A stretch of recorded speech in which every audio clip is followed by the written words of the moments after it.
And our top focus story this afternoon, the Islamabad High Court has cancelled the detention notification of the Mumbai terror attack mastermind Zaki Rehman Lakhvi. The detention was challenged by Lakhvi's lawyer, who argued that the 30-day detention was illegal. After the court order, Lakhvi's bail makes him a free man and cannot be kept in detention anymore. Again, Pakistan stands exposed today. Pakistan's double-speak has been seen by the world. Is this the way Pakistan is committed towards fighting against terrorism? Pakistan recently, after having lost 100 of its kids to a massacre by terrorists, had committed that they would fight against terrorism. Is this the way? You are distinguishing between bad terrorism and good terrorism. Terrorists who had struck India and who were responsible for killing for hundreds of people in the 26/11 attack would be free today on the soil of Pakistan. You cannot distinguish between two. If you are committed towards fighting against terrorism, then you have to act against Lakhvi. Joining me live at this point in time is my colleague Hamza Amir from Pakistan.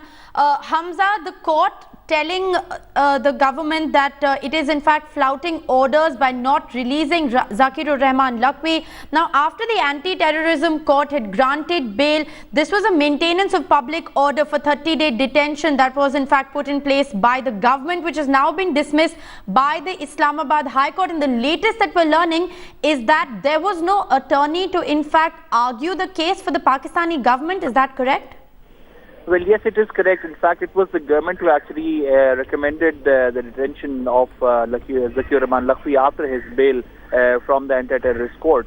And then when it came to contending the same case in front of the court, there was no one from the government side to contend it. And that is why the argument given by his lawyer, Lakhvi's lawyer, became much more stronger, that it is actually illegal, that it is actually being flouting of the orders of the court.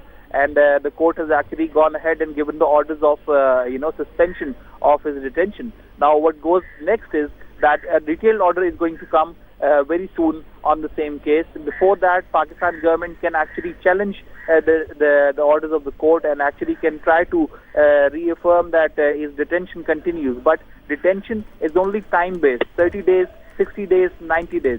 But what the fact is that he's on bail.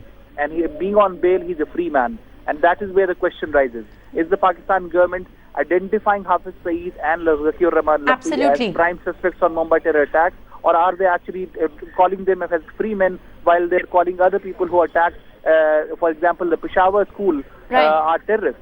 Well, clearly, Hamza, that is what brings me to my next question. The Nawaz Sharif government had promised a slew of measures that promised a crackdown on terror after the Peshawar siege that we saw. There was the talk of a special court that is going to be set up for speedy trial.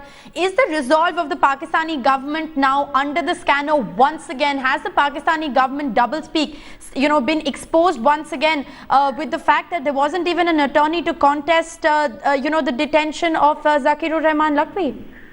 Well, it is not something new as far as Pakistan's position is concerned. They use the same route of action through the courts, through the legal procedures to actually declare Hafiz Saeed as a free man also. And they're doing the same for Zaki Rehman Lakhvi. That actually tells that Pakistan might talk about countering terrorism and also relationship with India, but they're not walking the talk.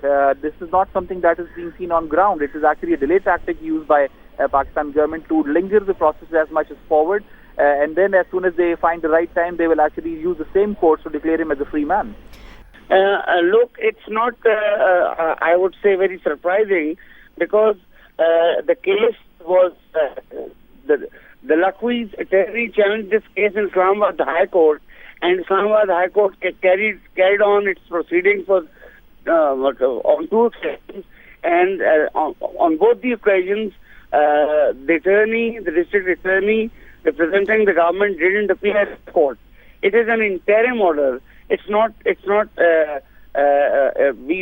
don't have a detailed order yet, and we believe that the court has given the government the time to come and make their case, plead their case as to why Lakhvi's detention orders were violated on the ground of 16 MTO. So we still have time. Lakhvi will be released until the court gives a detailed order, and the detailed order is being awaited.